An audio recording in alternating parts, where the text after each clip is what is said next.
Hi guys, welcome back to my channel and welcome back to another palette roulette. Today I am going to be going over two palettes actually because I did pull two palettes last week. The first palette I pulled was just 6 shadows and I really thought I needed a little more oomph to my color palette for the week. And I'm really glad that I did because I ended up pulling the Ciate London Astrolights palette and I feel like both of these palettes really played well with each other. So, in my palette roulette series, for those of you who do not know, let me introduce myself first. Hello, my name is Donna. Thank you for coming to my channel to view my palette roulette videos in which I let an app choose a palette that I utilize throughout the week. I come back to you, I talk to you about that palette, how I managed to navigate that palette, and show you some live swatches, show you some pictures of the looks that I came up with utilizing the palette, and then we pick a new palette. Thank you so much for being here today. So the first palette I want to go over is this one by Colored Raine. This is the Colored Raine Vineyard Soiree palette, and this was an Ipsy Glam Bag exclusive. With that being said, it does have a price of $22.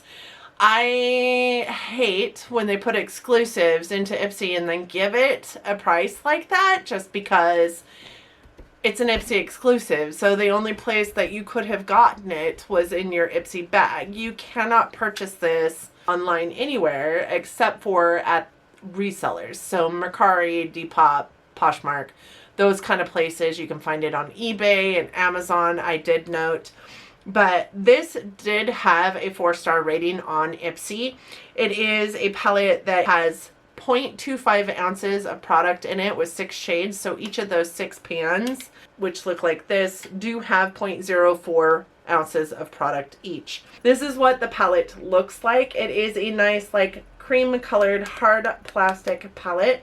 And it just says Colored Raine on the front and on the back. It does say Vineyard Soiree. It has some information about the palette. It does tell you that it has a 12-month shelf life. It tells you it was manufactured by Colored Raine, and it tells you how much product is in this package and that it was made in China. With that being said, it is a cruelty-free palette. Remember that things made in China don't necessarily mean that they aren't cruelty-free. It's when we're selling in China that they test. So the inside of the palette does look like this. Like I said, it does have a nice size mirror on it, and these are the shades in the palette. So you do have 4 mattes and 2 shimmers for a total of 6 shades. This is a vegan, cruelty-free, and gluten-free formula for Colored Raine. It reminds me a whole lot of the Berry Cute palette. This is the other Colored Raine palette that I have. It's called Berry Cute, and this is what it looks like, and this is what the Vineyard Soiree looks like. So it does remind me quite a bit of the Berry Cute palette, not exact specifically the same. This shade here is definitely not in the other one, and there are some differences for sure. This dark one here looks to be the same as this one here, but this one here is a matte and the one in this is more of a shimmer formula.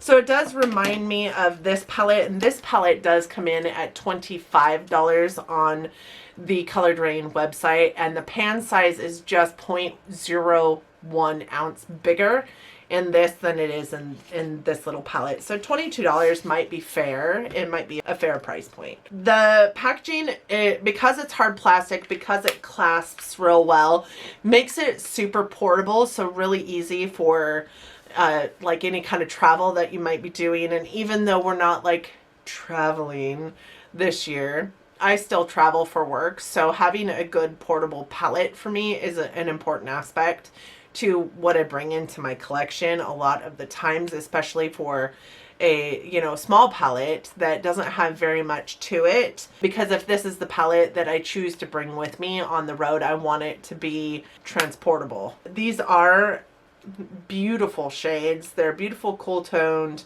purples and grays. I don't particularly love cool tone looks, but I did love every single look that I got out of this palette. I did use it in conjunction with the Astrolights palette as well. It played very well with the Astrolights palette, so I'm assuming that it would play well with just about any palette that you put with it. I do think that there's not a whole lot of variety in here. Almost everything that you put on your eye looks very gray in tone.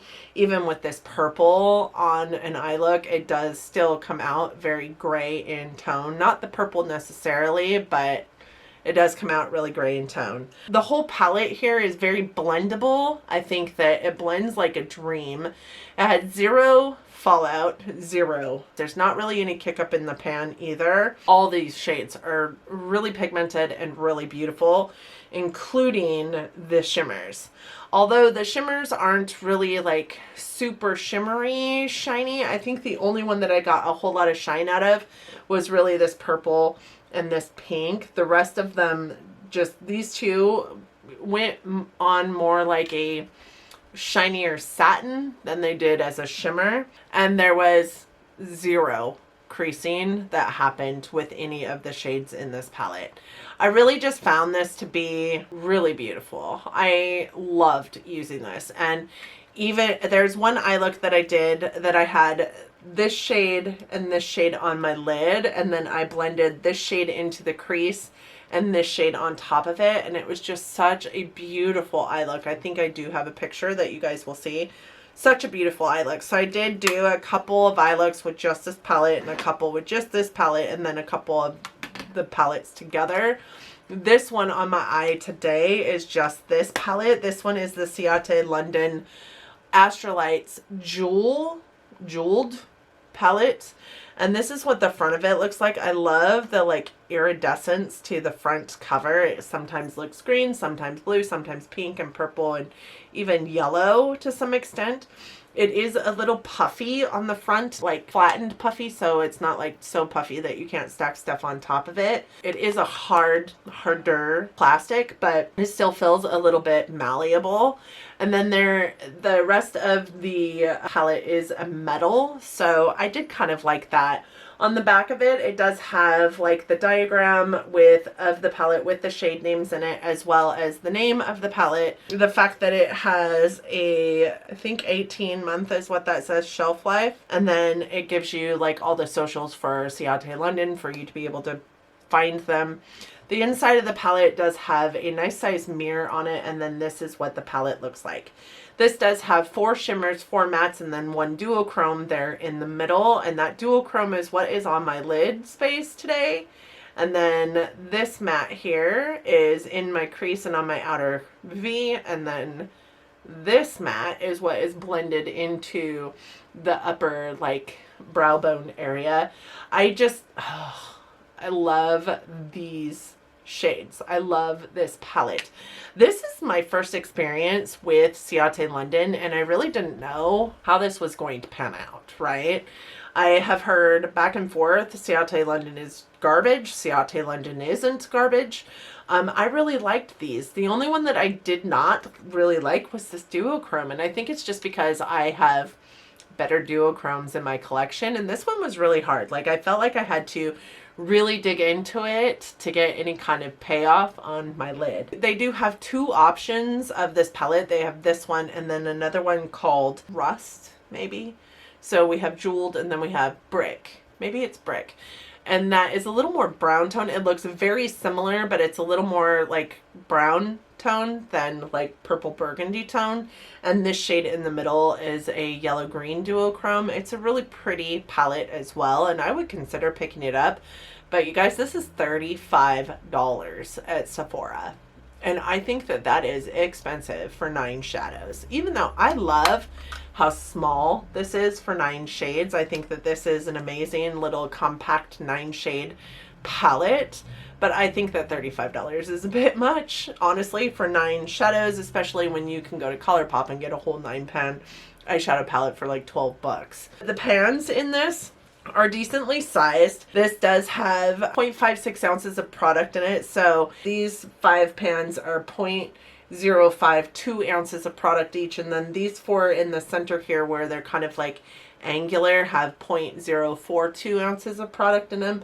I don't think that that's bad. I think that that's a good amount of product in this palette. This does have 4.8 stars on Sephora, so it's also recognized as a really nice palette across, you know, everybody who comes onto Sephora to give some kind of review. And just like the Colored Raine palette, it is also pretty transportable. It has a nice clasp on it to the extent that it's sometimes hard to open, but it clasps shut. It has a nice size mirror on it. It is really nice and dainty, even though there are 9 pans of shadow in here. It is also gluten-free and cruelty-free. Has great blendability, great pigmentation, and even the lightest pink in here had great pigmentation, which shocked me. There's not a whole lot of like really light pastel pinks that have the amount of pigmentation that this one had, so I was really kind of impressed with it. I think that all of the shadows work so good. This one here, this purple here, I think is more of a topper type shadow, and it is the only shadow in this palette that I experienced fallout with. The reason why I say it's topper is because it's kind of a little more grippy to touch it. It's a little more, just a little more loose to touch, and it does like populate on your skin with this really like sheer nature to it. Both of these palettes perform best with a primer underneath each one of the shadows. With that said, it's not for performance purposes. I really did feel like they performed well on bare skin as well. It's more for longevity. The Ciate London one, this one, I know performed roughly about 6 hours without a primer on it, but it did perform at least 8 with a primer on. I didn't get much past 8 hours before I wanted to take my makeup off on any day that I had these on. And I also think that it played well with the shadows in the Colored Raine. So I have to imagine that it would also play well with any kind of shadow you might want to pair it with. Although I do think that either one of these palettes could stand up well on their own. I think the color stories in each one of these are very apt to work well as a standalone palette. I don't think either one of them you would need to bring in much more. They both have deepening shades that are really deep.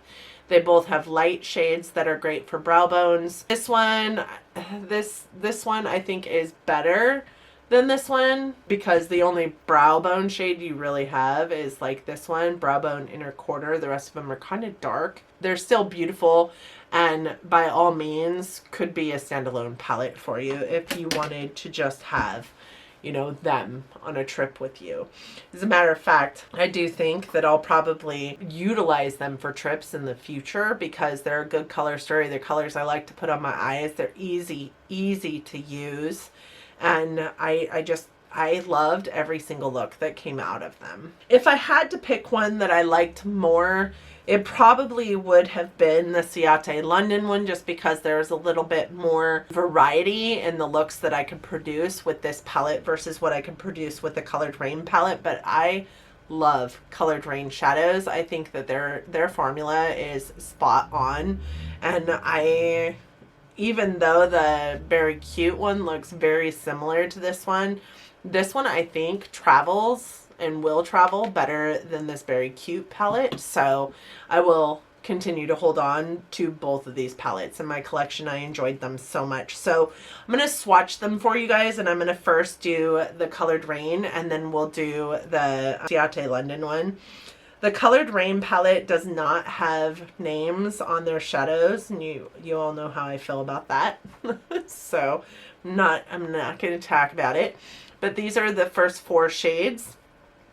So we do have this one here, which is, God, you guys, look at how pretty that is. This is kind of like a lavender shimmer, obviously, and it is just so beautiful, creamy to the touch, very wet feel and look on the skin. Then we have this one, which is kind of like a taupey chrome shadow.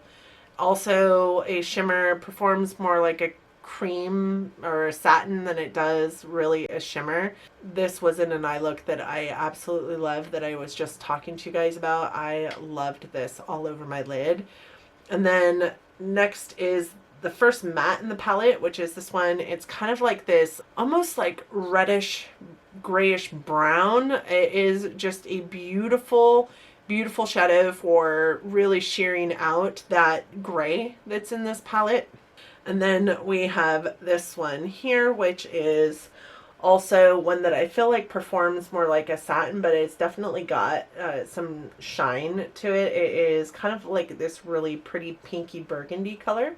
These two shimmers are the two that I said perform like really high shine. That taupey gray one is one that I said performs like on your eye with less of that shimmer, more like satiny to it. And then the last two in the palette are these two here.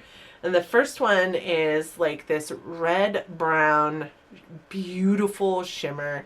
Looks kind of like a burgundy almost. It's just so pretty. And then the last one is the other matte in the palette, and it is just this really beautiful cool tone gray.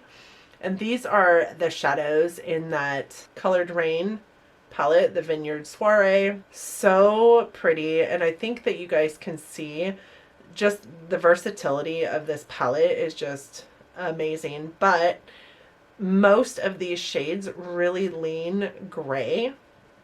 So if you're using any of them in an eye look, it really can be an eye look that sways very gray toned.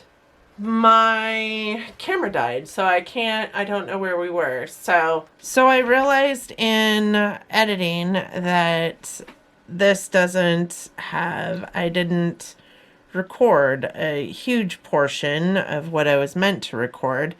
And the biggest is this. So I didn't get any of the swatches of this in the video, nor did I get the picking of the new palette. But I do have everything after picking the new palette. So apparently my camera died well before I thought it had.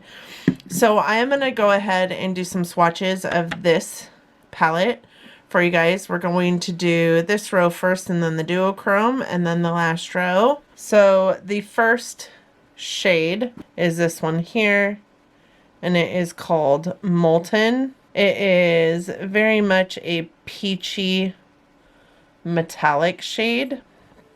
Then we have this one called Paradise, and it is a lavender, I believe more of a topper than of a shimmer. It doesn't super perform very well. Then we have this one called Glisten. It's more of a like coppery shade. Then we have, and it is a shimmer. Then we have this one here, which is called Orchid, and it is a really beautiful like red shimmer. Then we have the duochrome, which is called Mood, and it is a blue to purple shift in that guy. Then we have the four mattes. So we have Aura, which is a really pretty like pastel pinky tone, very flesh tone, but it's got a lot more pigmentation than that. Then we have this guy here, which is called Quartz. It is a really nice, vibrant, pinky red tone. Then we have this one here, which is Phlox, and it is a deep burgundy. And then we have Bijou, which is more of a like red brown. So these are the shades in this Ciate London Astrolights Jeweled palette. You guys can hopefully see those quite well. I'm sorry these swatches are so wonky. And then this is the Morphe Stunning Vibes palette. It doesn't look unlike any other Morphe palette on the front. On the back, the only thing that sets it apart from others is this little symbol here that tells you that it's the 35V or the Stunning Vibes palette. I am excited that we have this week, and the reason why is because this is a palette of substance, right? There are 35 different shades in it. I haven't used this palette yet. I got it in gratis last year at GMC, not last year 2020 GMC, last year 2019 GMC, and I haven't used it yet, which is shocking to me. The biggest reason why is because these two rows here, like up until recently, I really haven't played with blues a whole lot and loved playing with blues. I currently like playing with blues a lot. So I've played with blues a lot more recently than I have ever. Another thing that I really like about this palette is that it doesn't look a whole lot like all the other Morphe palettes on the market. Most Morphe palettes on the market look like they have the same tone of shadow over and over and over again. There's not a whole lot of differentiation one to the next. I would say these two rows here look the most similar, except for like maybe these last two here in this row and this last one here in this row. But the rest of them, you can definitely tell there are some shade variances in them. There are a couple blues there that I think are maybe a little bit too similar, but I'm really happy to have something of substance to work on and work with over the next week. I also love that this has got some more neutral tones. It's got the pop of color that I can put in, but also have a more neutral eye look. I am going to try and play low key over the next week because my eyeballs kind of hurt, honestly, lately. I don't know if it's because I'm tired. I don't know if it's because I'm staring at a screen all day. I don't know if it's because I need new glasses. That's probably the reason. Honestly, I need to go get my eyes checked, but my eyes hurt. So I'm going to try and play it nice to my eyeballs over the next week and really dig into some more neutral eye looks with maybe just a potential pop of color versus color all over. So there's that. Have you guys played with the two palettes that I just got done reviewing, the Ciate London Astrolights Jeweled or the Colored Raine Vineyard Soiree? Did you guys also get that in your Ipsy? Are you Ipsy lovers as well? I would be interested to know your thoughts on either one of those palettes. Do you have this one? I would also be interested to know your thoughts on this one. Thank you guys so much for coming to my video today. I appreciate all of you for being here today. I know that you don't have to be here, that you make a choice to click on my video, and it warms my heart so much that you make a choice to be here. With that being said, I hope that you'll consider giving me a big thumbs up before you leave today. It really does help our channels out here, and it's totally free to do. It lets Facebook, it lets YouTube know that there are people out here that love watching me, and they maybe will want to push my videos out to other people. In addition to that, I do hope that you'll consider subscribing to my channel before you go. Hopefully you liked me, or you liked this video enough that you're considering the fact that you maybe want to see more of me. And I have a ton of different content that goes on this channel. I sure would like to have you along for my crazy ride. If you do subscribe to my channel, please don't forget to hit the notification bell. I do upload content 3 to 4 times a week. I would hate to know that you clicked subscribe, yet my information, my videos are not popping up in your feed, and that notification bell is going to ensure that that never happens to you. So thank you guys again so much for joining me today. I hope that this month is treating you well. I hope that you're staying safe out there. I hope that you're masking up when you're out in public, because we're never going to get out of this unless we all do our part and make sure that we're masking up and keeping everybody around us safe, whether we have this crazy sickness or not. Keeping everybody around us safe and making sure that we stay safe from it is super important. I also hope that you guys are loving each other, but loving each other from afar. And until next time, guys.